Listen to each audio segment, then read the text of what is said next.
Hi, welcome to Culturally Determined on Blogging Heads TV. I'm your host, Aryeh Cohen-Wade, and my guest today is Robby Soave. Robby, could you introduce yourself? Sure. Hello, everybody. I'm an associate editor at Reason Magazine and the author of the new book, Panic Attack, Young Radicals in the Age of Trump, about illiberal tides in activism on college campuses and elsewhere. Right. So, very striking cover. And this is just the advanced reader's copy. So the hardback goes on sale today. Is that right? Yes, that's right. We're Today recording is this release day on Tuesday, but this will probably take a couple days to get posted. So it'll be available at your local, book selling establishment or wherever you buy books. So thanks for coming on. I enjoyed reading the book. There were parts I agreed with. There were parts I disagreed with. So we could hopefully have a fruitful discussion. But I guess the first question is the obvious one. Like, why was this the book you wanted to write? Well, so I had been writing about happenings on college campuses for quite a few years now, maybe 5 years at Reason. I think it was when kind of a couple big or national headline generating incidents happened at once in 2000, I want to say 15. The University of Missouri had a lot of protests on campus that resulted in a top leadership leaving, and then there was that infamous sort of protest in a public place where a student journalist was trying to document what was happening, and a professor of journalism, actually, or a professor of communications, Melissa Click, sort of called for this person to be assaulted, and this became this very viral incident that just infuriated people for good reason. I mean, this was a legitimately outrageous thing that she did. Yeah, so many things have happened since then. I completely forgot. Right, about it was that, a long time ago, and then right after that was the infamous at Yale. The Nicholas Christakis, the dean there, being surrounded by students. A group of students who were very upset, actually, at Christakis' wife, who taught at Yale, that she had kind of rejected the college's very infantilizing Halloween costume guidance and said that the kids should kind of wear whatever they want. And the students yelled at Christakis that, no, we reject this. In fact, it is your job as our father figure to provide a safe, an emotional safe space on campus for us, not an intellectual space. And that was kind of the genesis of a lot of, I think, discussion of safe spaces and trigger warnings and all those kinds of fun social justice terminology that has entered the broader culture. So someone came to me, an agent came to me and said, you should really write a book on this subject. I've been reading your writing on this for a while, and it's a subject that is near and dear to my heart as a libertarian. I agree with some of the things, at least, that the progressives that the left wants, or have historically agreed with them. And I see a current, at least in their activism, that is infringing on some principles that I think I used to share with them, specifically free speech and due process. Mm-hmm. So I enjoyed reading the book, and it is not like the kind of book that a personality on Fox News would write about these precious little snowflakes who need their safe spaces with their coloring books and their 12 genders, and it's not, you're not mocking these people. And one of the things I appreciate about the book was you give them their fair say. You quote a number of young activists at length, and they say various things, some of which you agree with, some of which you disagree with, some of which you just leave it up to the reader to decide whether this makes sense or not. So it's not just, let's find the strange thing that happened somewhere and make fun of it, the kind of thing that might appear on like a Fox, a 3-minute segment on Fox News. So I like that. So actually here's my meta critique, and then you can tell me why I'm wrong. And actually the Christakis incident is a good example. So I went to Yale and I graduated in 2005. So when I saw that video, I've been in the Silliman court, I was in the Silliman courtyard many times. When I saw that video, I was really shocked. I was like, I can't imagine myself or my friends from college doing something like that to the residential college master is, I think, what they used to be called. When I was there, they changed it to head of house or something like that because master has these unfortunate historical resonances in America. It's essentially like the, if you're having an issue with your roommate or something, you go like talk to the master and see if he can hash it out, and they're kind of in charge of the social life of these like residential colleges, which are just like fancy dorms at Yale. So I sent that video clip to friends who I went to college with, being like, "Have you seen this? This is crazy." And then thinking about it more, and 4 or 5 years later, like what was the students seem to be acting differently than I would have acted, my friends would have acted. At the same time, what was the real difference here? It was the fact that someone had a smartphone, and they could capture this incident that wasn't a violent incident, but like a charged incident where students are yelling at adults and in kind of a wacky way. And if this had happened when I was a student, it would not have even gotten written up in the Yale Daily News. Like, two people yelling at each other on a college campus is not news, even when it's a student yelling at a professor. So the incident would have been forgotten, and no one would have cared. So the change is the technology. It's the smartphone and YouTube enabling these discrete incidents that are happening to go viral, and for people around the world to see this 20-year-old girl yelling at a 50-year-old professor. And so so part of my critique is like, has something changed that's beyond the technological change, such that if there's something weird that happens to someone takes their phone out, which anyone can do at any time, and uploads it to YouTube, everyone can see it, or if it gets written up in the campus paper. The campus papers are all online now, so anyone can find that article. The article can go viral. I'm sure there were plenty of strange things that happened on college campuses in the pre-internet era that were lost to posterity. So has something changed in the minds and ideologies of the students, or is it just that there have always been wacky? They're 18, 19, 20 years old. A handful of them are going to be wacky, just like a handful of any group are going to be wacky. And they don't have jobs, and their food is provided for them, so they have lots of free time to do wacky things. And these are the particular wacky things they're doing right now. And because of the internet and smartphones and YouTube, we can all see and critique their strange goings on, when really it's just like a handful of people around the country. Sure. So, I agree with that point to a substantial degree. I do mention this book. I mentioned this in the book. Yes, we pay much more attention to what is going. We being nationally, the national news media pays far more attention to what's going on college campuses now than it did even 10 years ago. There are now many sites affiliated to varying degrees with sort of a conservative ideology, like the College Fix, Campus Reform, Red Alert Politics. There are others. Fox has, what's going on campus segments on many of its shows. There is a level of attention to what is happening on campuses that was absolutely not there 10 years ago. And yes, also it is easier to record for posterity everything that happens on a campus. I attended the University of Michigan from 2006 to 2010. I think when I was there, if someone had written, a student had written a terrible op-ed or social justice warrior-ist, I don't even like to use that term, but the kind of person I'm characterizing. If they had written something like that for the campus paper, like a very easily mocked thing, well, they might be mocked on campus, but that'd be it a day later. Now, you could have a segment on a cable news channel about that op-ed.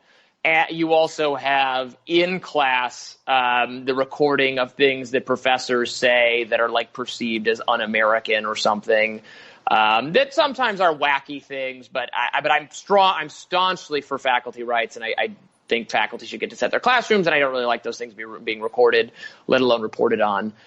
So for all those reasons, I do agree that there is a level of attention to these problems that might be making them seem like they're occurring more frequently when really we're just paying more attention to them. That's actually something I talk about in my really mostly unrelated to this book, but my reporting on hate crimes, which is another beat I kind of work on. I testified before the House Subcommittee on Hate Crimes, and I said in my remarks, the more we aggressively track these things and we're very sensitive to them occurring and more municipalities are submitting data, it's going to look like hate crimes are increasing when really we're just like paying a lot more attention to it. So, and a similar thing could happen and has happened with recordings of like Eric Garner, the guy's name who was suffocated, the guy selling blue cigarettes in New York. You know, if that wasn't recorded, then it wouldn't be a national news story because the cops would have told their version of the story and that would have been more or less it. So, and then and anything that happens in some little town like Ferguson, Missouri can go, you know, viral across the country now. So we always have to be careful about, so we can't really quantify the phenomenon I'm talking about in my book. It's very hard, and it's especially, we can't quantify it in like with respect to some other period in time. So I try not to, I'm sure I have occasionally slipped up when talking about it, but I try not to describe the phenomenon I'm discussing as a crisis because I don't think there is enough evidence or good evidence to suggest that that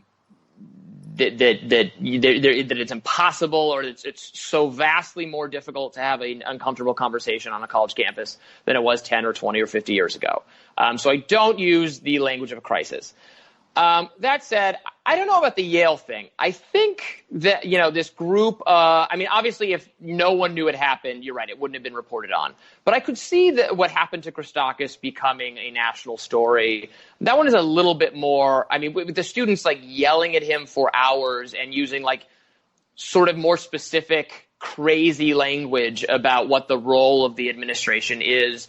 I mean, decades ago, students did not view, so I think this is a change, or at least the activist, sort of radical, engaged students, you know, based on my research, my reading of what was going on in campuses many decades ago, and again, what the activists were trying to do, which was throw off like the very in loco parentis norms of the administrators.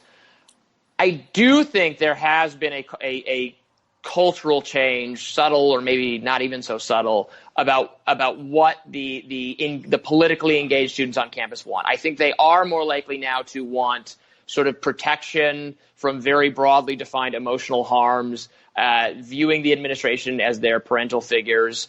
I mean, they're very explicit in the language they use, that the things they don't like, or people saying things they don't like. It's not just that they disagree with it or they think it's bad, but that it impacts their safety. They have internalized the language of sort of harassment law as it relates to the campus. I mean, that's something the student activists would have had no idea about. To some degree, wouldn't have even existed or applied to them if we're going further enough back. So yes, the language and the way they talk about these things, and to some degree the things they want, I think are very different, particularly at these kind of very elite college campuses where we've seen, you know, some comparatively, I would say, privileged students or in a good lot in life students, you know, agitating for kind of trivial things or easily criticized things. Mm-hmm. Well, I think just with the Christakis thing, I think if there were no video, it wouldn't be a story. The emotion from the students all surrounding, you know, like 20 people surrounding this one guy and all like pointing their fingers and yelling at him is, I think, the hook to that story. So if smartphones didn't exist, but they, like the Yale Daily News, heard this was happening and sent a reporter over to capture what they could, and then wrote it up the next day, I don't think this is a viral story. You know, students yell at professor. But I agree with you that there does seem to be a change of this like in loco parentis, like protect us kind of thing. And I suppose that's like I mean, you talk about it, you know, if we're going to blame someone here, we're like the parents who delivered helicopter parenting, as it's called, and other sorts of things. And like parenting has gotten a lot more intensive as time has gone on, and you know, kids aren't allowed to just run around in the backyard or in the neighborhood or whatever. So, and then like the other kind of thing that my long personal pet theory is like, you know, yeah, these kids are acting like they all already have PTSD when they arrive on campus, or these kids we're talking about who are speaking this language and are protesting this way. And like, you know, as I understand it, the idea of a trigger warning started in like online forums for Yes. like rape victims, or victims of other kinds of trauma. And like, yeah, if you were, you could say like, oh, I'm going to skip this thread right now because I don't want to read a description of someone's rape right now. So it like makes sense in that in that area of life, and it like blew up. But this whole idea that like they need to be protected, they're very psychologically fragile. Like, where is this coming from? I mean, like, could it come from the fact that like it's become really, really hard and crazy to get into these elite colleges? Like, significantly harder than when I got into an elite college 20 odd years ago. Like, maybe something about this process through which the kids are sorted into the super elite and the like slightly less elite make it is almost like some sort of emotional trauma. And they get there and they're like, they're like battered and bruised, and then they have to, in addition to taking all these classes, they have all the other they're like introduced to like some of these intersectionality social justice ideas. So it's like, I mean, you think of other possible explanations, like 9/11 freaked everyone out, the Great Recession freaked everyone out. Do you have a theory for why the students are acting like this?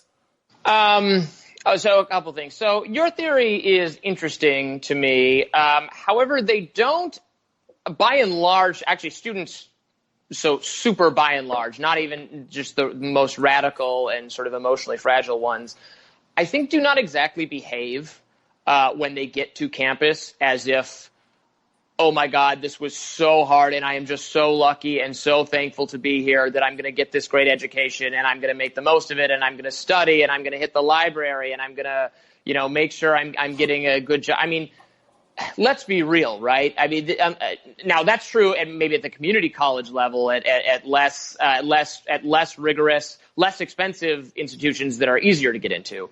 But I mean, we could talk about like this college admissions scandal stuff, right? I mean, they worked hard to get in for a party experience, for this social experience of college.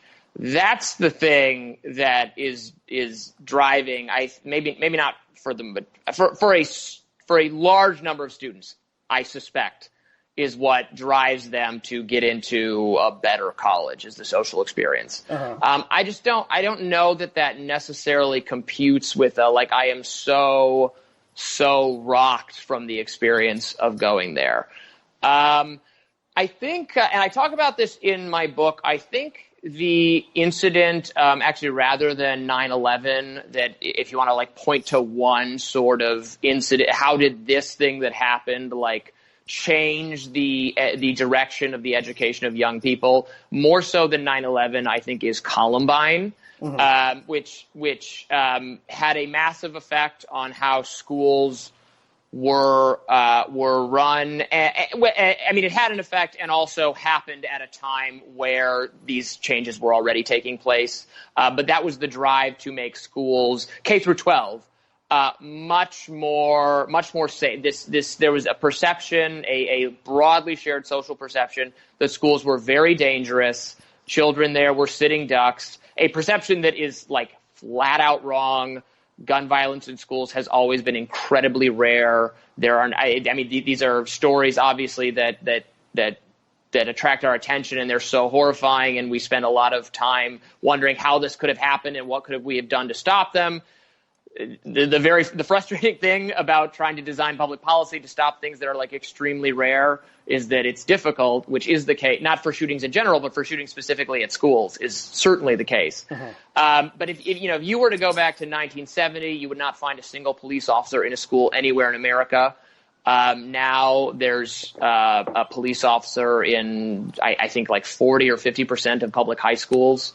The effect of that is that minor disciplinary matters that in our parents' generation would have been handled by parents, teachers, counselors, are handled by police officers. They become criminal matters more easily. Schools have more of a TSA-style security theater going on. Again, one that, much like the TSA, is completely pointless. But the reorienting of school around the concept of sort of daycare, daycare /jail, like a safety environment rather than an uncomfortable learning environment. I can't I can't draw any like absolute like, causation here, but it would seem to me this much different educational upbringing of younger millennials and Gen Z. It was very different than, probably even what I was born in 1988. I was in, I think, 5th grade when Columbine happened. Probably these changes were getting much, much more dramatic right after I kind of came through school. Mm-hmm. I have to think they've had an effect, at least. And then if you just have some, again, because the activist students demanding safety, talking about mental health in this way, are still a tiny minority of the students. So if it's just some of them who came through this environment internalizing some kind of ridiculous notion of safety, having a very large impact on the culture of campus relative to their size, that seems not absurd to me. Yeah. I think, I don't know if Columbine is the single hinge point, but it's definitely one of them. I was, I think, a sophomore in high school when that happened, and I remember very distinctly having a class discussion, like, could it happen here, that kind of thing, and which was probably a good thing to have at the time, but also got everyone worried that, if it could happen here, then maybe it will tomorrow. And and also there was all this like completely wrong sort of discussion in the media that it was bullying is what caused it. And if we bully people, they're going to snap and they're going to kill us. So we have to have all these sort of dramatic and maybe overbearing efforts to stamp out bullying, because if we bully the kids too hard, they're going to turn into mass shooters, which is just absolutely not the case for Columbine. The of the two kids who organized it, the one of them was like garden variety sociopath. They were bullies to other kids.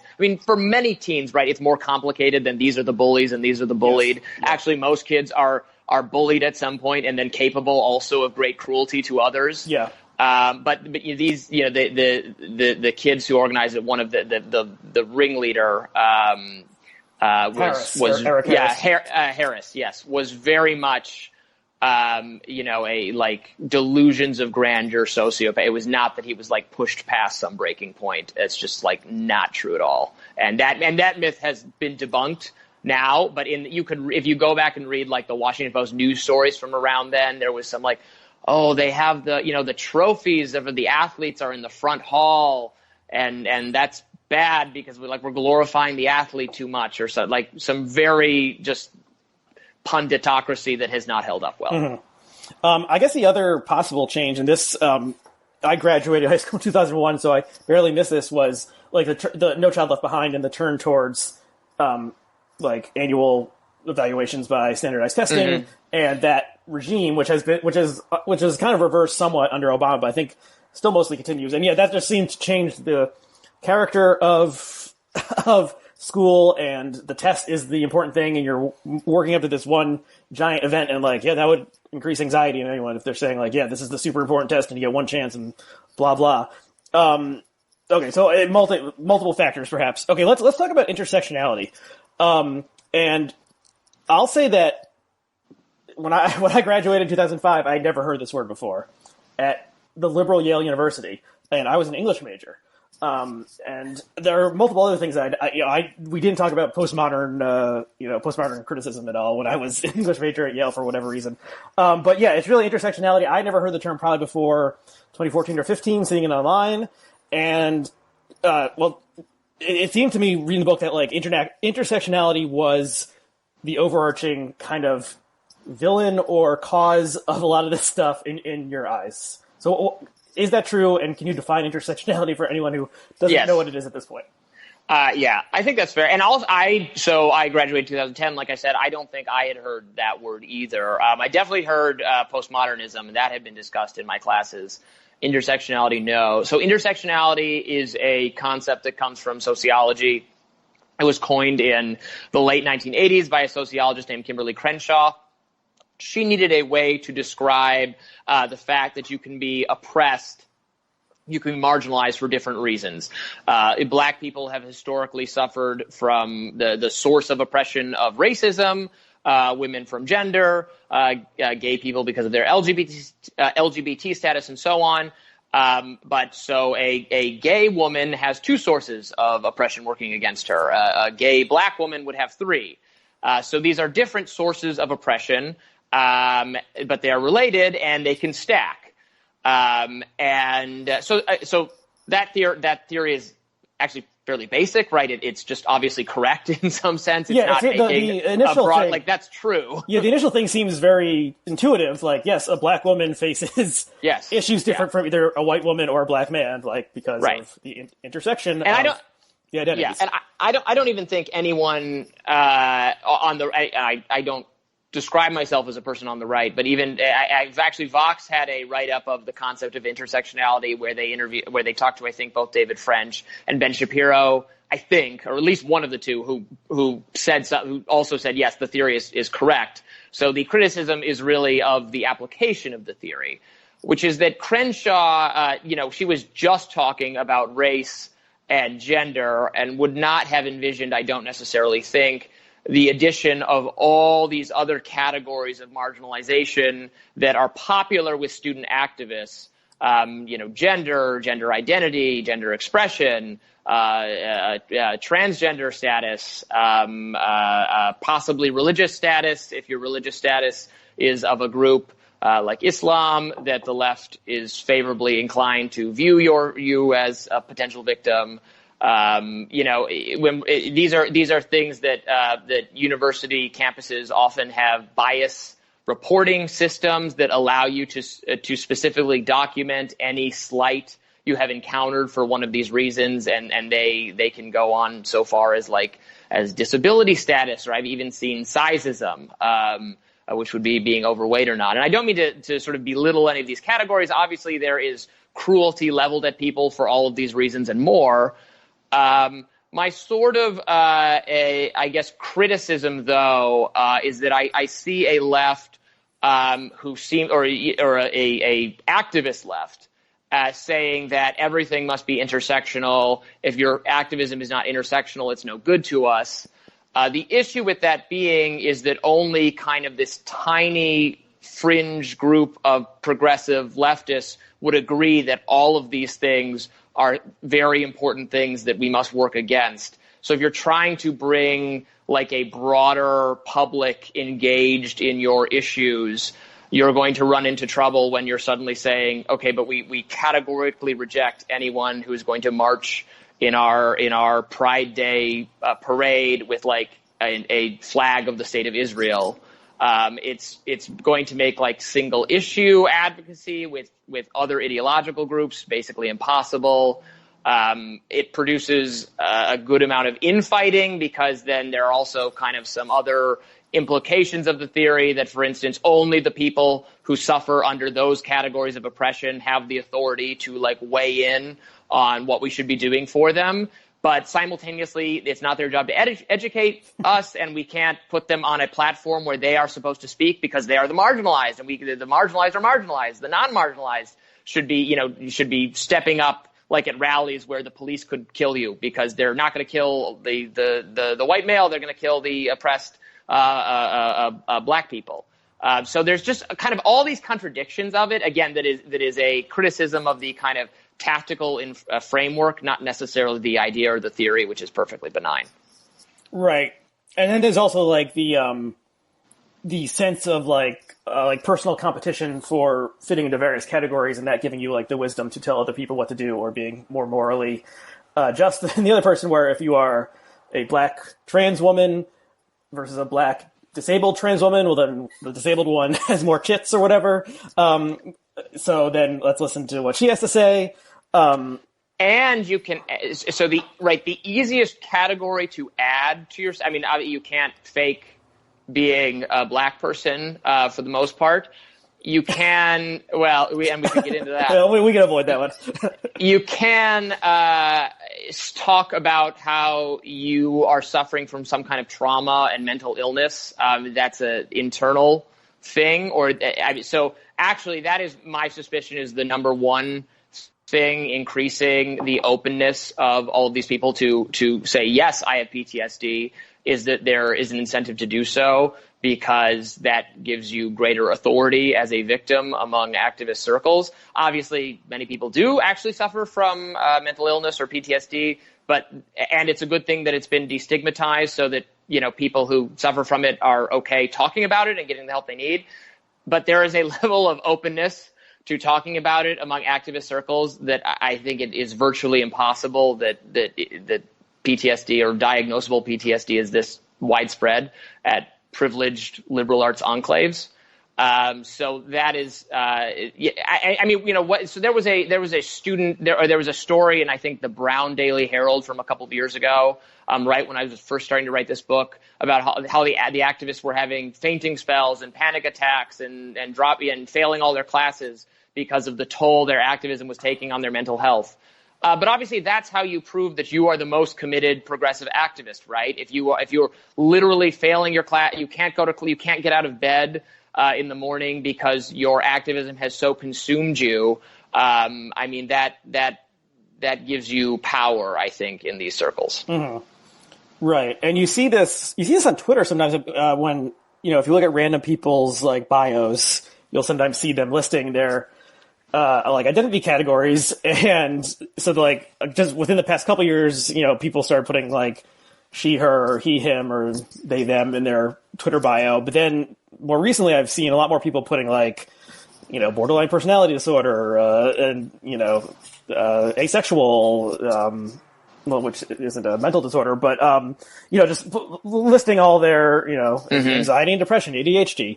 It used to be that mental illness was stigmatized, and you would never put you would never wear on your sleeve that you had depression or whatever. And then we kind of moved past that era where it became okay to publicly talk about having depression, and then it's just it went a little too far, where people are now being yeah, I have 7 mental illnesses that were diagnosed, and so deal with that.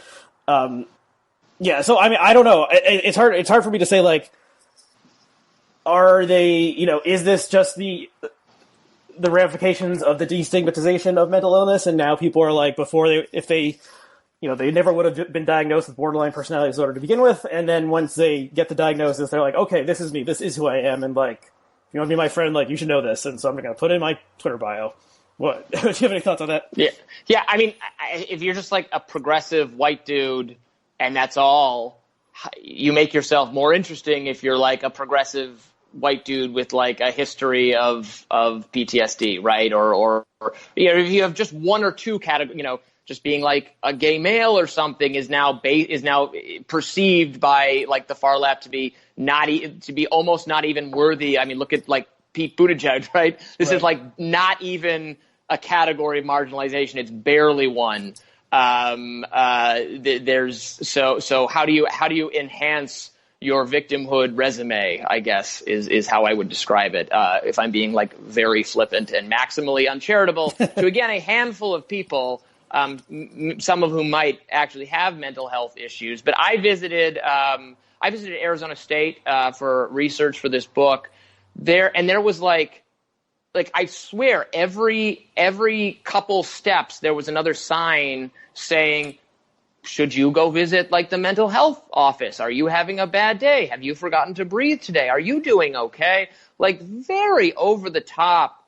There will be a level of there's a level of encouraging people to think there's something wrong with them. Or if you think about it that much, you'll say, well, maybe I do have trauma or PTSD, or especially if we're defining it in such broad terms, not I actually was in a mass shooting or a war zone or was viciously assaulted or raped, but just the trauma of me being me. We've all had trauma if we're describing it that broadly. We've all had dark or bad or difficult moments in our lives. So the kind of coming to see, I guess, mundane difficulty that it is better for you to rise to surpass, but rather it's something clinical that you need assistance on that defines you as a person. I think that's bad, probably. So how did this happen that when you and I were in college 10 or so years ago, this term wasn't even, no one was saying it, to it being the reigning ideology? How did that happen? Because I don't understand that. I mean, it spread from, just like you said, a lot of these trigger warnings, the mental health, spread from forums or websites where communities of people who were actually, or in much higher proportion of them, were actually affected by them. And it spread. I think there's an activist component maybe to those places. And they kind of spread to other people interested in them, and they were talked about on campus, and they make their way into the broader media. I mean, I am of the theory that it's not so much professors have sort of pushed this language or have indoctrinated students into this language, but more so that young people, from seeking out sort of like online communities and talking to each other all the time. I mean, social media allows us to communicate with anyone, anywhere in the world very easily. Activists on one campus can see what activists at another campus are doing. I mean, that language change is like very organic usually, right? Not top down at all. So I think these things just sort of gradually became more prevalent as more people heard about them. Not that they were like taught to anyone specifically or deliberately. So I disagree very strongly with the kind of just general conservative notion that professors are indoctrinating their students. Most of the student activists I interviewed for this book, thought their professors were like useless at best, or at worst were like an enemy of the revolution for holding some generally more permissive view on sort of sexuality than the students do now. There is a real tension with kind of like a hippie ACLU kind of left professor, and the experiences that they had in college that now would be classified as sort of assault or abuse by progressives. And I mean, like, there are tensions evident there in like the Laura Kipnis drama, which you probably know about and probably talked about on the show before, things of that nature. Right. Okay. So it's a bottom up, not a top down dissemination of the ideas. So I mean, it must, like, again, have to do with technological change in some respect, because online forums, social media, these are the way ideas spread, and memes weren't a thing when I was a boy. So do you think, like, if it wasn't for the internet and the pervasiveness of the internet, then these ideas would still be marginal? Yeah, certainly. I mean, it's hard to say or describe what life would be like without as impactful a change as the internet. But yes, they have made these things possible. I mean, social media has made it possible to find groups of like-minded people where you would have thought you were alone thinking this or believing this before. I mean, this is part of, and I mean, the last chapter of my book is about the rise of the alt-right, as the book is talking about various kind of young activist groups that are new to the era we're living in. One of them is certainly the alt-right. This is a group that is only possible because of social media. I mean, with 100%, the people who because social media encouraged people to have like this mocking, ironic, trolling, joking behavior that edges some people into deeply racist views, and also people who were already racist, they would not have been comfortable saying so. They don't know where the other racists are to kind of get together, and social media has made that very easy. That's a pessimistic view of social media. Social media has also done a lot of good things for us. We're able to have conversations like the one you and I are having right now. So I'm not disdaining technology as like a bad thing at all, but certainly there have been bad effects. Yeah. I see it as like, I mean, this is like a 30,000 feet view, but from reading the book, it seemed like you were focused on like the power of ideas, especially intersectionality, and then the ideas are like spreading among the college students. And I was thinking like, and more of like a material conditions idea of like what has changed. So like, are the students like essentially different than I was 15 years ago, or is the difference the smartphone, YouTube, social media, et cetera, et cetera, et cetera? And the ideas and the technological change obviously interact. But I kind of do think that the main story isn't that like a woman in the 80s came up with this theory of intersectionality. Is that like the technology has enabled like any idea just to spread super rapidly, and like right now these are the ideas that are spreading. Well, I mean, yeah, you're probably right. It's just I was interested in tracing the roots of this philosophical concept that no one had heard of 9 years ago, that now you are required to adhere to if you are to be in good standing as a social change agent with the left. Mm-hmm. Is that it's not? I guess it's not sort of holding the theory responsible as much as sort of the theory being. Or the tactics that the theory's adherents require being a good example of something that is different, even if, yes, social and technological change are what made all that possible, and this wouldn't have been the case if we were, living in an era without smartphones. I guess that's just not as much the book I wanted to write. I think I do I think I talk about that to some degree in the book, right? I talk about so you are right that, students have more. Paying for college has gotten much more difficult. College tuition. So this is an area where I'm very sympathetic to some student complaints. Right, the students who entered college from like 2008 on have much worse sort of immediate prospects. They had to pay a lot more. They have debt. It's not even clear their degrees are worth anything. These are, in general, things get better over time, but this is like something that's worse for people than it was for people who came before them, at least in a narrow sense. That has probably impacted the way they see. I mean, many of them blame this on sort of capitalism. I might dispute whether that's a fair characterization, but certainly this has colored their views and made them like far more to the left economically. I mean, that makes some sense. Again, I don't quite think adds up, but it's tremendously complicated, obviously, and that's probably affecting their views, and they are right to feel mistreated in some broad sense by the economic policies that caused college to completely implode. Yeah, and I mean the cost of elite colleges is going up by like somewhere between $1,000 and $2,000 per year, and so I think it was around 35 to 40 when I was there, and probably it's now like 55 or so, probably maybe more than that. And you start to think like, what are they paying for, and also like, if they're paying $60,000 a year, well, then they better get a fucking good experience out of it, because they could just, they could buy a really nice car with that much money or something else, go on a series of really cool vacations, and then it does. So then there's this dynamic where it's like, are the students like customers because they're handing over a lot of money. Are they like, wards, or like in loco parentis thing, like essentially children who we are taking care of? Why are they there exactly and paying so much money for it? And I think some of the examples that you cite where like the administration of the faculty bow to the students, I think the cost of the college has to come into this, except to some extent. They like, what are they doing with all this money? It seems like they're having more and more like associate deans being hired, and it's mostly going to administration and somewhat facilities, and sometimes building like these absurd, like, lazy rivers and stuff like this that a couple of colleges have built.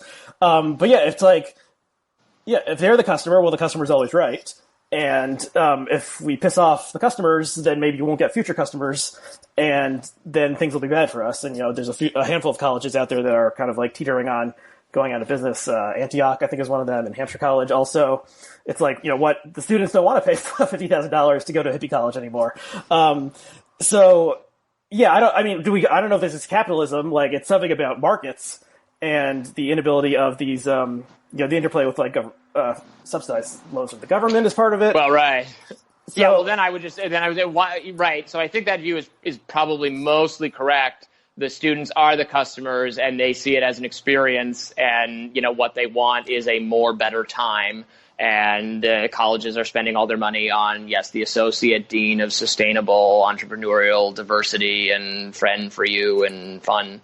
and nicer facilities. So why we are subsidizing this at the federal level, I'm not quite sure. We have this misguided notion that education is important to their professional chances, although many of these students would have been better off going to a technical college, or at the very least a less expensive college, perhaps majoring in something. Going into debt is not worth it. I mean, if there was probably, I resist, I'm a libertarian. am like totally not on board with like Trumpist populism whatsoever in any respect. Probably the one thing that has like happened during this entire, it's not related to Trump, but there's one thing that has happened in the entire sort of Trump presidency so far that has made me go, okay, burn it all down, was the admissions scandal, was the rich people just cheating their way. And this broke after my book, so it's not in my book, but just the horror, the like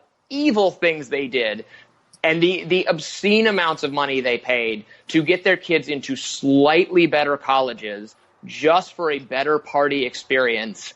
It was revolting to me. Well, it's not always just, the famous Lori Loughlin's daughter, who's like a, Instagram influencer or whatever, like wanted a party experience, but like, one of them happened at Yale, and I guess you could party at Yale, but like you don't go to Yale to party. Like you can go to Arizona State to party. So you go to Yale because you want Yale on your diploma.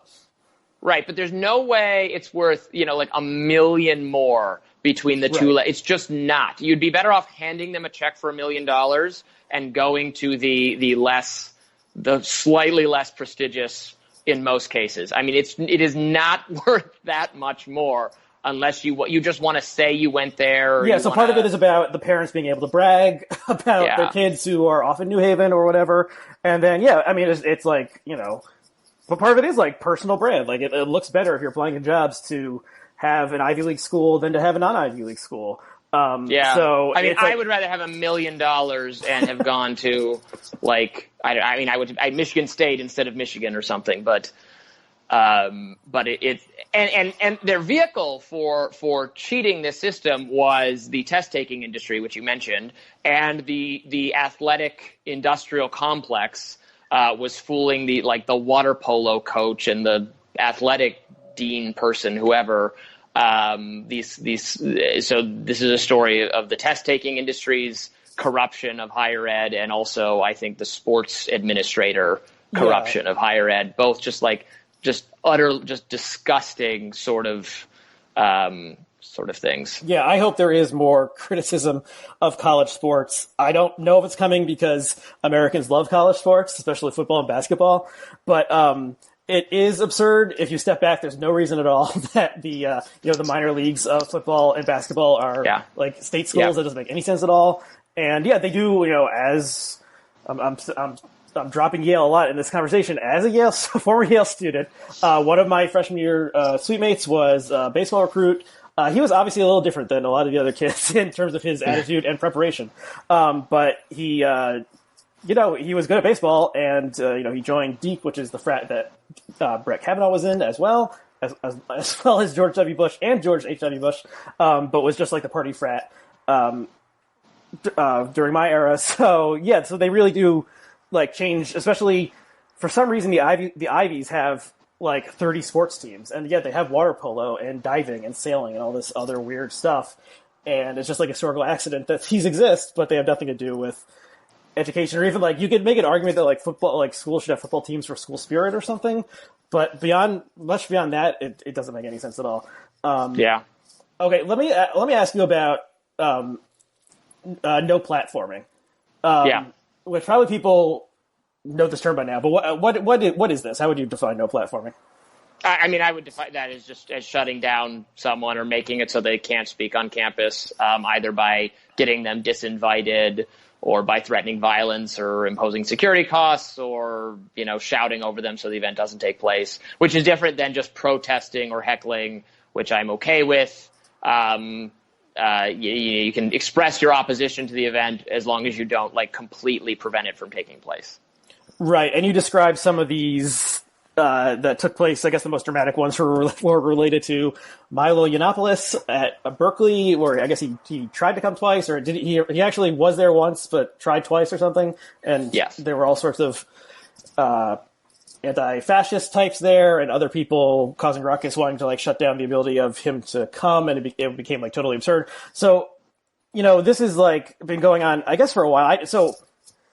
In my college days, there was I don't remember this ever happening. At Yale? Yes, at Yale. I don't remember this ever happening, but there was one funny occurrence related to a protest that I ended up writing about a year ago, because the two people involved were Jamie Kirchick and Eliana Johnson, who are both DC bigwigs now. But back when they were college sophomores and there was a big debate about the Iraq War, they pulled a little stunt during this talk by the neoconservative scholar Daniel Pipes. But anyway, there was a protest during it that just consisted of people in the audience standing up and putting like black cloth across their mouths and holding up signs, and like they remained standing like throughout, as I remember it. But there was no idea that like the thing to do would be like rush the stage, pull the fire alarm, or cause such a ruckus through chanting or whatever that the event had to be canceled.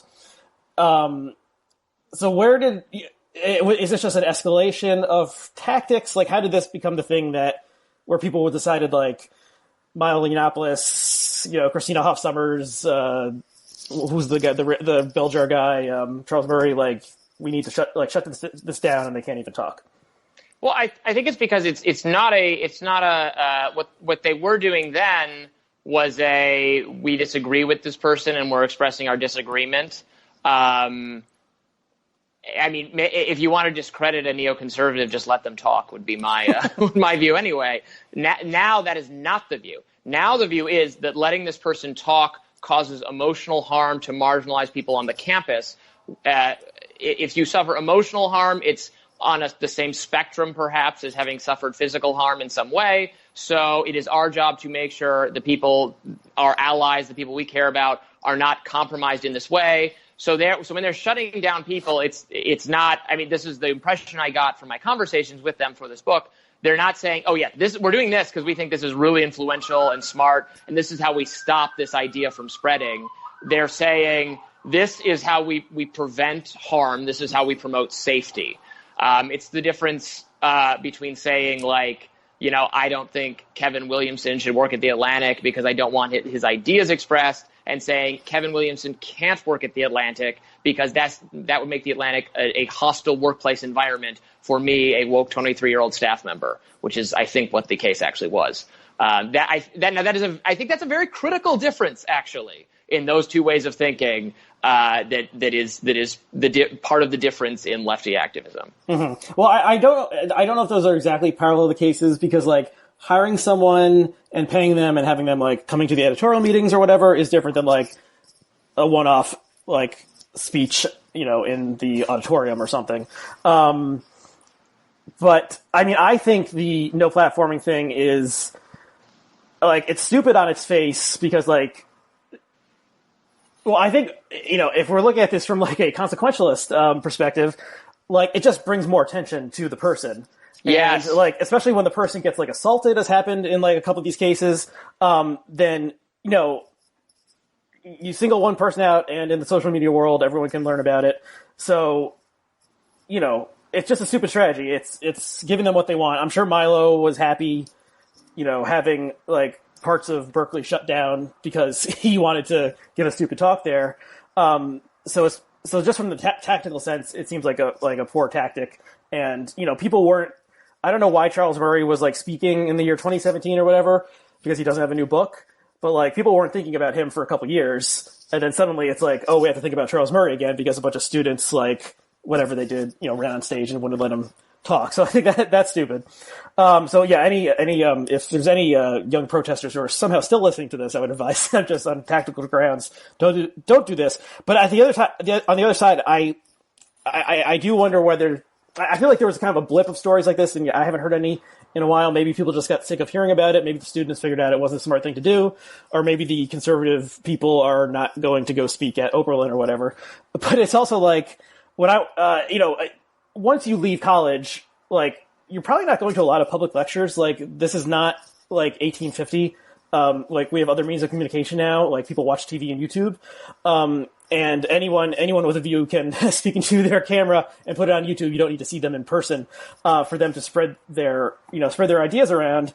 So it is kind of antiquated, this idea that like the speaker's coming and then we're all gonna sit in the auditorium and like listen. Like this is like something that was happening hundreds of years ago. We have different technology now, and people can still watch Charles Murray videos, whether or not he goes to speak somewhere.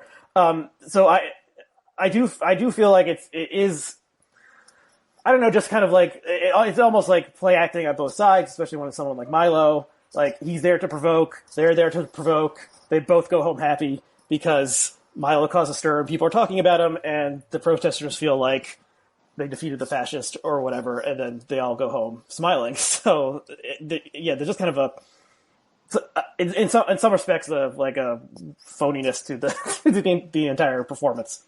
Yeah, I mean, there were some college Republican groups were explicit about that's what they were doing. There was I think National Review wrote about the internal discussions of, I don't remember if it was Stanford or Dartmouth or some college Republican group, maybe neither of those, but how it was like, yeah, who should we bring? Well, let's bring Milo because that'll really tick off everyone on the left, and they're going to come and protest, and it'll be a great thing for our event. You know, if you just have whoever the speaker is, especially if it's someone like really deranged or like really controversial, just if they give their stupid talk to like two racist people in the audience and there's no spectacle and no one else is there and there are no protesters, I have to think they view that as an embarrassing missed opportunity or loss.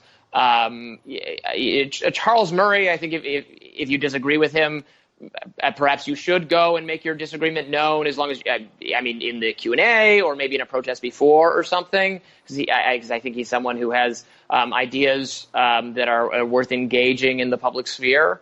That was not true for all of these people who were kind of making the rounds on campus.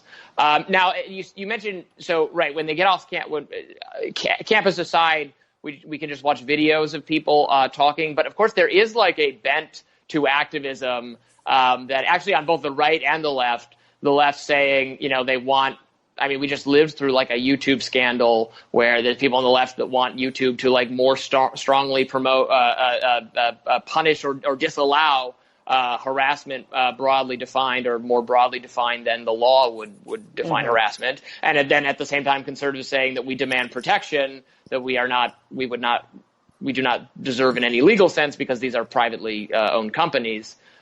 So there is I think that a sort of, I call it cancel culture when we're talking about it in sort of the broader social media world, not just on campus, the kind of, this shouldn't be allowed, this should be disdained, there should be rules to prevent this kind of thing that harms me or I don't like. Obviously, now these situations get tremendously more complicated by the fact that YouTube can really do whatever it wants and it's within its rights to have conflicting policies, and in fact, there is no way its policies will ever be enforced in a way that makes everyone or most people happy, because I firmly believe it is like totally impossible to fairly adjudicate, you know, like the gazillion hours of footage that appear on the platform every day.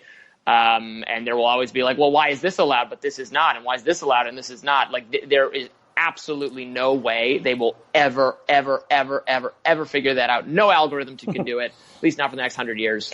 So anyway. Yeah, I agree with that. And, and from the past couple of weeks, the free speech fights over YouTube are kind of strange to me because, it is like, it's a private company. Like, it can do, if it decided that, like, any clip related to baseball was going to be kicked off, it could just do that. And that would be legal. And then, the marketplace would supposedly fix that by, the baseball, some independent investors would create the baseball channel or something. But like, they already take off a lot of stuff, I assume, related to like, I know they take off stuff that their algorithm tells them is copyrighted in some way, like, especially music and then pornography also they take off. And then there's also like, videos of violent acts being committed against people and stuff like that they take off. But people are never gonna be totally happy. But also it's a private company. Like, this is not like Boston Common or something, like we're all speechifying. Like, this is this is a company. Well, conservatives have decided that a little thing called Section 230, which is a federal law, they've decided that this gives these platforms an extra protection against being sued, so long as they remain sort of neutral platforms rather than publishers of specific viewpoints. So conservatives, and I completely disagree with this argument, but this is what conservatives are saying. Oh, so they can't be selective, they can't be choosy. If they're doing that, they don't deserve Section 230 protection. So that because they have this extra protection against being sued for, like, if you write like a defamatory comment on a YouTube video, you can't sue YouTube. That's what Section 230 protects. So because of that, they're required to treat us even-handedly. I think that argument is wrong. Is not actually true to what Section 230 does not use the word neutral. And the extra protection against being sued, I think, is generally a good thing, because I'm not in love with like frivolous libel lawsuits on like strict free speech grounds. But anyway, that's the argument conservatives have made. I think it's very whiny and self-serving, and it has been pretty hysterical and this is something wildly believed now on the right. It has been amazing to watch the right completely just change its mind about whether regulation of companies is not only desirable, but like we need to do it right now, and it's the most pressing issue facing America. Yeah, and Trump is leading the way with this. Yes, buying this idea that conservatives are being like shadow banned on Twitter, which even seems to not like exist at all, and all these other kind of like conspiratorial thinking. Let me ask about. I feel like we kind of did not delve into all the issues that you really raise in here. So maybe, and we've already gone an hour, but we can go a little bit more if that's all right with you. So let's talk about the chapter on sexual assault on campus and Me Too as well. So I kind of remember, like, in the couple of years before the Harvey Weinstein scandal broke, like, there were you would see increasing number of stories about this, about problems with due process in prosecution of sexual misconduct on campus. And I think you probably wrote some of them. Emily Yoffe wrote some of them. There was the famous debacle with Rolling Stone and University of Virginia. And yeah, it was kind of like the narrative was kind of becoming like, okay, like there's a problem here. The Obama administration went too far in this way that you can explain better than I can. And then the Weinstein scandal broke and the Me Too movement started. And like I kind of thought like, oh well, maybe it was even worse than we thought, because if you had told me 10 years ago that like the most like beloved family sitcom actor in history and the most powerful man in Hollywood and like dozens of other powerful men had been like serial abusers of women, and it was an open secret and they were just like getting away with it somehow, I would be like, God, that doesn't, that's kind of crazy. Like, how would they be getting away with it? But it turns out like, oh, that was true. Like Bill Cosby and Weinstein were serial rapists, and there was a lot going on that especially men weren't aware of. So it's not parallel to college campuses, because there's no student who's like Harvey Weinstein with that level of power over women on a college campus, I would think. But yeah, it's like maybe maybe there's just a lot more sexual assault going on that women aren't reporting. So what do you think about that? Well, I think so. I think the high profile Me Too incidents are even less like, that's a better way of saying it, the campus incidents, because not only is there not someone with like the kind of, there are professors probably, there were professors, administrators in positions of power who willfully and deliberately abused people the way Weinstein did. There's Larry Nassar, right, the Michigan State doctor. So there were those people. But the kinds of cases I'm mostly talking about are not like those, in that they are not deliberate. They are, and they're disputes usually where both parties have taken drugs and alcohol, and it is cloudy and confusing. Often there was no idea that hooking up was going to take place, and then it was somewhat agreed to on both parties, and then things get a little confusing. These are not These are not serial predators the way Harvey Weinstein and Larry Nassar is a serial predator. These are not people who like this is their modus operandi is abusing women this way. These are like hookups gone wrong. I mean, sometimes it's more than that. Sometimes there's bad behavior on the part of the men, but these are much messier situations. The kinds of cases that were increasingly being adjudicated under what I thought were farcical due process standards required by a sub-agency of the Obama Education Department that was responsible for interpreting Title IX, which is, of course, the federal statute that mandates sex and gender equality in education. The Obama administration said that this also requires more stringent policing of sexual misconduct in ways that I think threaten due process or made it less likely that an accused person, often men, by the way, men of color, athletes, immigrants, disproportionately represented in those accused and adjudicated for these. No surprise there, given the inequities of the normal criminal justice system. But there were things like we have to. I mean, the evidence threshold was explicitly lowered by the government. That wasn't even, I think, the biggest deal compared to some of the other things. They strongly suggested not allowing cross-examination, not allowing the parties in a dispute to ask each other's questions, or even for anyone to ask questions. There was a pushing of the single investigator model in which just one administrator decides who to investigate for the proceeding. There's no hearing. They decide who they talk to about this. In some of these examples, they were not recording their conversations. They were then just assembling a report based on their impressions or recollections of who they talked to about what happened. I mean, these are in cases sometimes where there was actually no dispute. I had at least one case that I covered where the alleged victim did not see herself as such because she never filed a complaint. It was with her boyfriend. This was someone else who didn't like their relationship for some reason, because this was a situation where anyone who becomes aware of sexual misconduct is required to report it. I mean, some of these are like, I'm not exaggerating. There were a lot of these cases, and they were downright Kafkaesque of just like clearly hookups. And at the very least, there was no evidence to suggest this person should be expelled.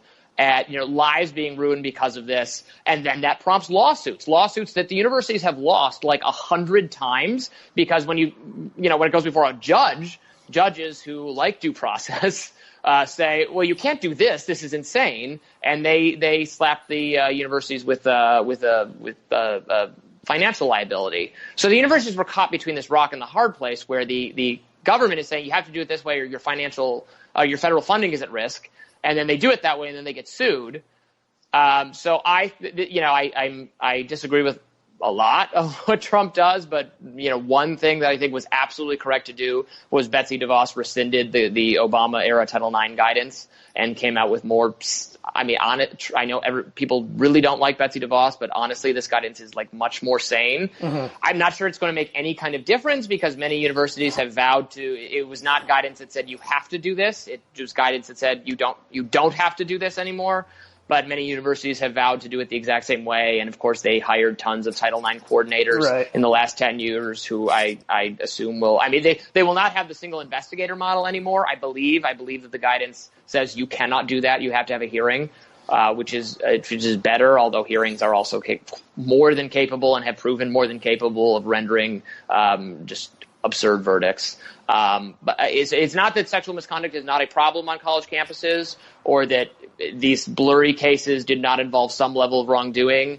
But I think many of them did not rise to the level of there is sort of mutual blame, or there is mutual learning to go around, or there should be some opportunity, especially if the victim does not want the other person. So this is one really good thing that comes out of the DeVos guidance. It says if both parties are okay with working out some other like restorative justice kind of agreement where we all learn that maybe our choices were not, maybe the man's choices were really bad, but maybe we can all learn from this experience and make it up in some way other than suspensions, expulsions, etc. Uh-huh. You can do that.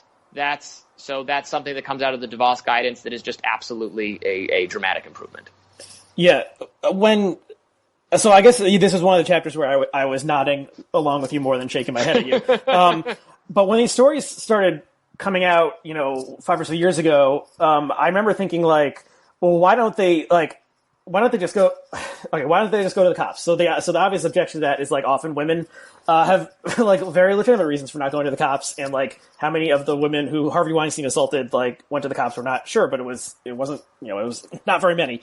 But certainly the police are more able to to handle a sexual assault allegation than like a handful of college administrators, and if someone is like guilty of rape, like they should probably be in jail, not just expelled from college and still walking among the general populace where they could presumably rape again. So a lot of these stories are gray area kind of things where the facts are uncertain and drugs and alcohol are involved. But yeah, it's kind of like if this is rape is a crime, sexual assault is a crime. Why are we treating this in the same way we would treat like plagiarism accusations or like an argument between roommates or something in the dorms? Like this is serious. Let's get the actual authorities involved. So is there any movement towards that to like? No, the activists hate the view you just outlined. The Title IX activists on campus, and there is such a thing. There is an activist group with the numeral 9, the 1X, tattooed to their ankles. It has been so important to their activism. The activists are dead set against the view that yes, this is something for the police. They should go to the police. In their view, you have a right to an education free from sexual misconduct. It is guaranteed by Title IX by the federal government, and they have the right to have this adjudicated at the campus level in a victim-centered, trauma-informed sort of way. Again, this is sort of the weaponization of harassment law I alluded to earlier, using it in a way to punish people that I'm sure they genuinely believe to be or perceive to be sexual assaulters. But of course, the whole ideology of like believing victims, which is so important to this movement. I mean, it's fine for that to be your operating procedure. You of course can believe victims like as a matter of habit, but you can't if you're like an administrator charged with adjudicating these matters. Like that absolutely cannot be your mindset. That's just totally unfair. The average time that a Title IX complaint is filed is 1 year after the alleged behavior. Again, these are circumstances involving like copious alcohol abuse. I cannot get across how much blackout binge drinking is a part of like virtually all of these cases. So again, these are things where the memories are going to be very hazy anyway. Like you're going to have no memory of these things, and we're going to be starting to gather like the evidence here like a year later. I mean, it's just like you're just not going to arrive at a there's not going to be like it's crazy to think that's the way it should be done. I mean, and there are also some weird sort of like presumptions being made that like almost like conservative presumptions that like the man is the like active party in the like seeking a sexual encounter and women are like passive flowers or something. Like, I mean, some of these are there was a case where like the man like passed out first and the woman continued a sexual experience with him. And then later she went to the Title IX office first. So then she's viewed as a victim, even though he was passed out while she was like still is it just whoever goes first is the victim? I mean, and I saw at least one case where a man had gone the next morning, first thing, as soon as he was sober enough to do so or conscious enough to do so. I suspect because he worried she was going to, they both couldn't remember what happened. It's better to be the first complainant. I mean, that's not a system we want to engineer, where people are like rushing to the office to be the first to file a complaint because you get a sort of special consideration if you do that. And I've seen reports, I've seen lawsuits, I've seen reports from administrators where they ignored or took far less seriously a secondary claim filed against the victim because they said, well, you're retaliating. You're not allowed to retaliate under Title IX. Crazy stuff, like truly crazy stuff. I'm sorry, it is. Yeah, and yeah, you said you used the words Kafkaesque, and I think that word popped into my mind when I was reading that chapter. Wouldn't like is there any movement towards limiting binge drinking by undergraduates? Because that does seem to be at the root of a lot of these problems. Not the total problems we're talking about, but especially the sexual assault problems. And yeah, I mean, America's a very contradictory view of alcohol use, and in most colleges, like, you can do whatever you want.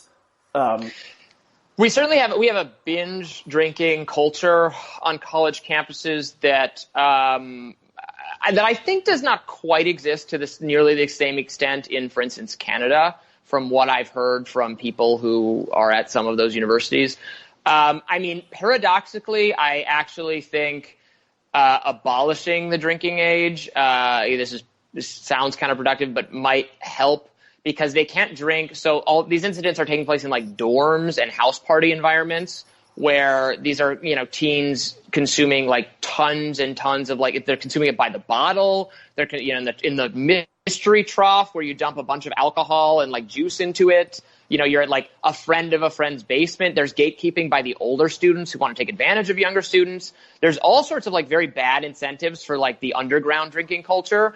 Whereas if they could just drink in bars, bars often feel at least some sort of liability sense for making sure you're going to get home okay. And like, I don't want to overstate this, because it could be that getting rid of the drinking age does not lessen the binge drinking culture whatsoever. I don't think it would make it worse. I don't see how it could be worse. I'm a libertarian, so I think the drinking age should be abolished anyway. But you want babies drinking beer, don't you?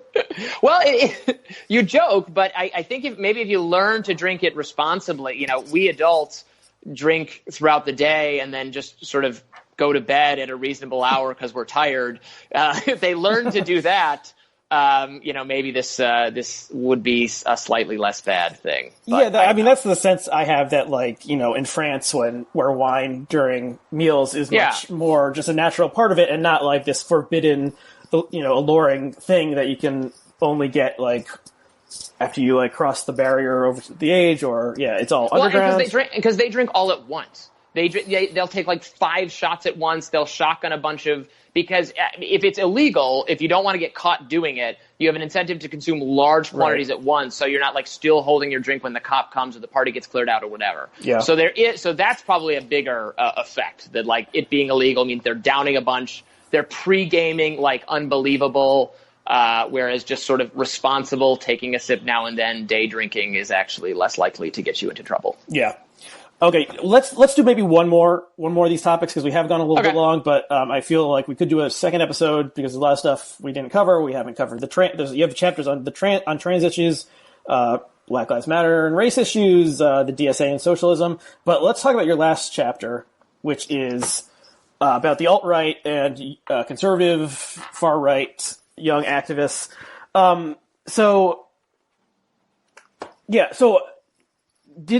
Was this part of the original conception that you would talk about conservatives as well? Or were you originally thinking just, left radicals? No, I made very clear when I pitched the book, I didn't want to be perceived as focusing solely on the left, or saying that like the free speech problems are solely a problem of the left. So I always wanted to do a chapter on the alt-right, which is something that didn't exist 10 years ago, is a phenomenon of Trump-era activism. So I was always interested in writing about them from the beginning. And actually, I think that's probably one of the first chapters I put together. It just, the timing of when their protest that I went to happened or something like that. Yeah. So, everyone knows about the alt-right at this point, and people probably know the basics of it. I think so one of the differences is that the alt-right people are more dispersed, more alienated. Like, if they're college students, they're not a member of their college Republicans or something, and like the college alt-right club doesn't exist probably anywhere. So it's a much more, it as you said, it's mediated by the internet and couldn't exist without the internet, because it's so people all over the country, just in like basements and so forth, with the handful of prominent people like Richard Spencer at the forefront.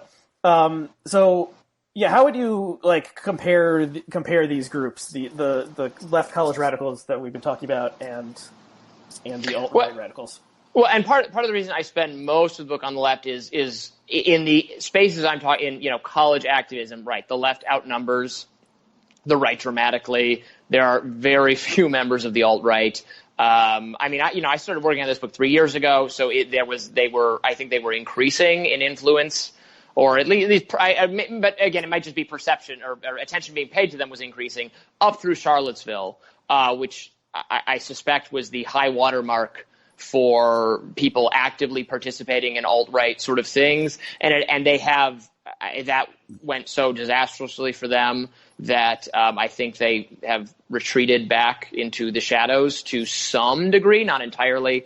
Obviously, their sort of online harassment campaigns are I'm certain, keenly felt by those who suffer them. I think there's probably three types of people sort of involved in the alt-right, at least.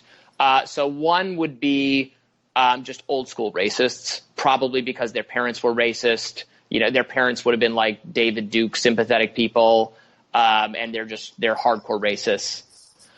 They can be deprogrammed, maybe, and have been deprogrammed in some circumstances, but they're kind of an older school racism. Then there's a third of them who are the trollish humor band, like they think it's cool and provocative and edgy to share like memes of like Jewish people in ovens and things like that. And they'll say, oh no, we're joking, or we're just doing it to troll you. But like there's a kernel of actual belief in the racist ideology inside that like they become more and more consumed by, or they fall out of it, or they grow up or something. And they're also capable of changing their minds. But those people can masquerade as more sort of they call themselves alt-right sometimes, or as more proper conservatives. And then the third group are just people who are emotionally damaged, looking for some meaning in their lives, who I believe would join literally any cult they came across. Mm-hmm. They could have joined ISIS if the circumstance like afforded it to them. Like they are people who will get involved in things for crazy people because they have mental and emotional health problems, and are very hard to help. But they'll move on from the alt-right to something crazy, perhaps, but not in a healthy way, where the other two groups might be helped. So that's my broad conception of the people who comprise the alt-right. Obviously, their ideological leader is Richard Spencer, who is someone I interviewed for this book, who interestingly actually sees his product as more related in some sense to the left than the right, because he has a fondness for identity politics, at least applied to white people. The alt-right, in its most fundamental belief, is the idea that your race matters. Race is very real. Your membership in the white race is important and is what gives you meaning and is worth promoting and fostering and protecting. I think this is going much further than like identity groups on the left. Obviously, there's a malicious component, or a force or separation and inferiority sort of component to the white nationalism version. But there is some similar, like, the idea that identity is the most important thing. Whereas I, a libertarian, would say the most important thing about you is that you are an individual, and all individuals have rights regardless of any aspects of their identity do not affect your rights or your status as a person deserving rights. Right. Yeah. The identitarian part is key, and while many people on the alt-right are anti-Semites, there's at least some of them who are like pro-Israel. They just want all the Jews in America to go there, and then they'll be perfectly happy that all the Jews are over there instead of over here. So I feel like, the alt-right is kind of in decline. It's hard to know how powerful it ever was, if it was kind of a media creation. A lot of the, Spencer is certainly not as prominent as he used to be. If Milo was a part of this movement, he's not as prominent as he used to be. And I think Twitter actually did they did improve their, banning of people who are sending like Jews in ovens memes. I had some, direct message conversations with some alt-right types who were like trolling me a couple years ago, and those accounts are all gone now. And so, I assume Twitter took their accounts away, not that they deleted it, but who knows? So they're not in this like more mainstream space, they're kind of siloed in like 4chan and 8chan and other weird like corners of the internet where they can't they can have less effect on like the rest of us. But then they like it does seem like there's at least the ideology of the alt-right is inspiring kind of lone wolf attackers that are kind of popping up sparingly. There was one, apparently this happened yesterday at the like Central Federal Courthouse in Dallas. Thankfully, the guy was not able to kill anyone, but he was in tactical gear with a submachine gun, and police officers killed him before he was able to kill anyone. And the reporting was like he was a 22-year-old guy who had like far right memes on his Facebook page. So yeah, maybe the splintering is like.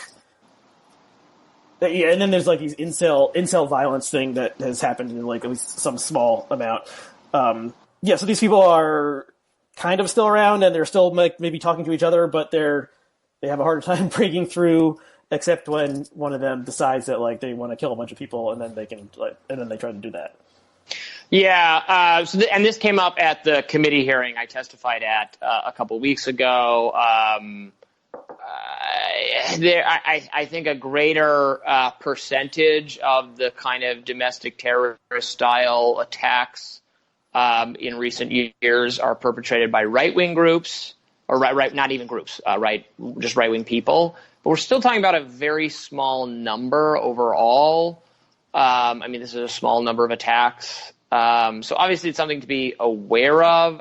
I wouldn't want the federal government to freak out about it too much and start like monitoring people. This is kind of what we were discussing at the hearing.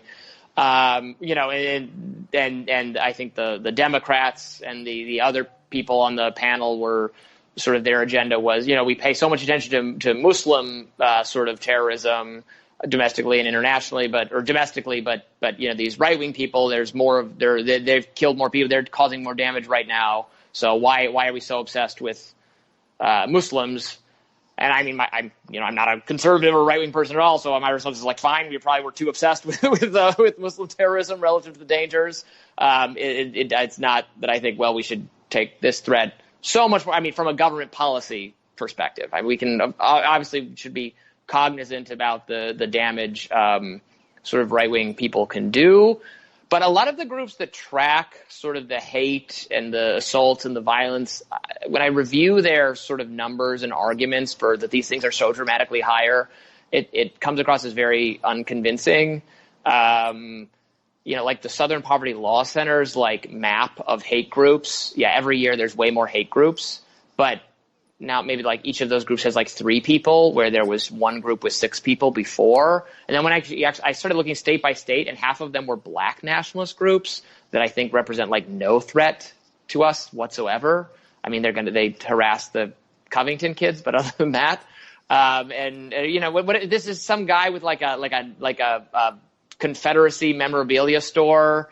Like this gets counted as like a hate group for the SPLC specifically. Anyway, this looks like overstating a problem. So yes, I don't want to worry too much about it. I think the substantial way the alt-right is causing harm to people is in the form of online harassment, which has been massive.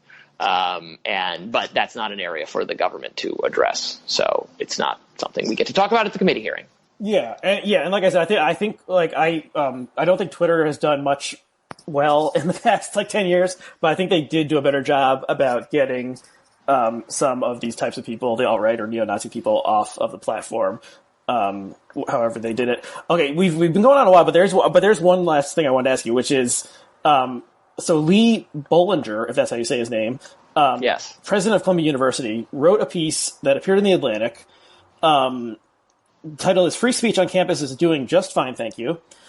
So for people who don't remember, Lee Bollinger, his, I guess, most prominent appearance on the national stage was when Iranian President Mahmoud Ahmadinejad came to talk and was invited or something to speak at Columbia. This would have been like 2005 or 6, and it caused a big to-do in a way that looks kind of silly looking back on it. But it was like a national debate at the time of, should he be allowed, should Ahmadinejad, this awful anti-Semite for sure, foe of America perhaps, be allowed to speak on the college campus. And Bollinger was a like steadfast supporter of his appearance and having like an open forum at which some of the students challenged Ahmadinejad. And so like a dozen or so years later, Bollinger, still president of Columbia, says wrote an article kind of saying like, yeah, things are not as bad as you hear. So what did you think of that piece and that argument? So Bollinger, before he was president of Columbia, was actually president of the University of Michigan. Not when I was there, but so when I was at Michigan, he was at Columbia, but he was a past president of the University of Michigan. So we being the student paper for which I worked, the main sort of left of center campus paper, paid a lot of attention to what Bollinger was doing because he was a past president of the university. So I remember this controversy very well. It was when I had first started working at the paper, and it was Republican politicians, right, who had a problem with this. And we, the left student paper, wrote an editorial saying, that we demand this is good, free speech is good, even of controversial speakers. We should, a very sort of boilerplate ACLU type argument.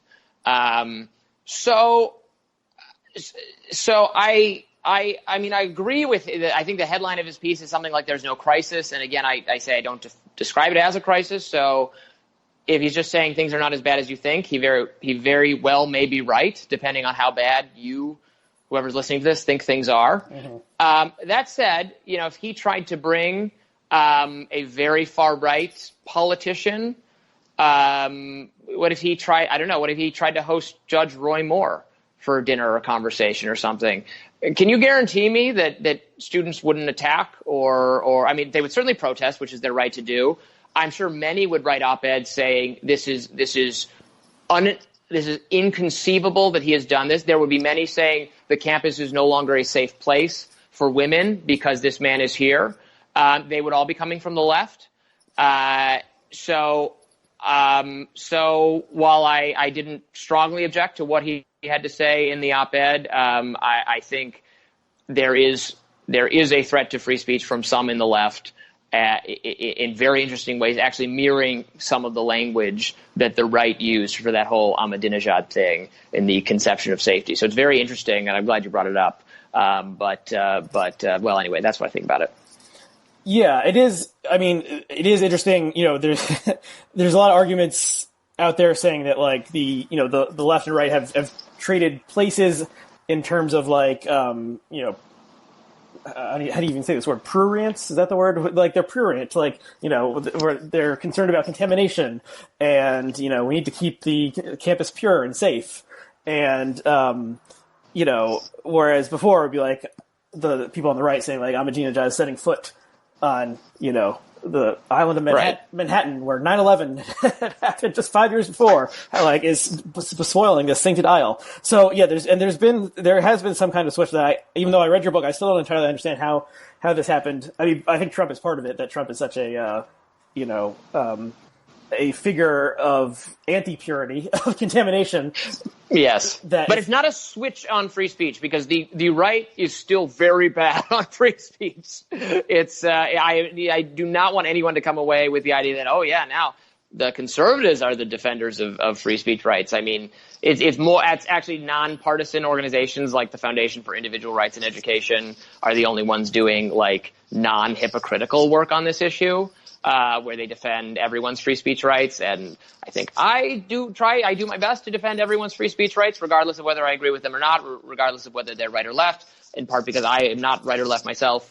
But, many of the sort of conservative groups have, I think it's wanting your professor on a watch list or recorded for having said something wrong in class, which some conservative organizations do, like that is like very, very anti-free speech, like at its core. So you are at best a fair weather defender of free speech situationally, which might be worse than being not for free speech at all. Yeah, and I have a kind of a theory that like almost no one actually supports free speech. Like it's probably just the libertarians are the ones who actually support free speech. And there's like 5 of us, so yeah. And whereas most people want free speech for their side and not for the other side, which is kind of like. Most people are, I mean, we can talk about this forever, so we won't, but most people are relentless authoritarians, and that's just that's the end of story. Okay, well, that's a good place. That's a positive note to end it on. So, Panic Attack is a book. Thank you for staying so long in this super, super long episode. Good luck with the book. So people can follow you on Twitter. Is it just your name? Yep, at Robby Soave. Yep. And they can follow me at REACW. And so thanks to all of our viewers and listeners who stuck with us for the long haul. Thank you, Robby, and we'll see you again next time. Thank you.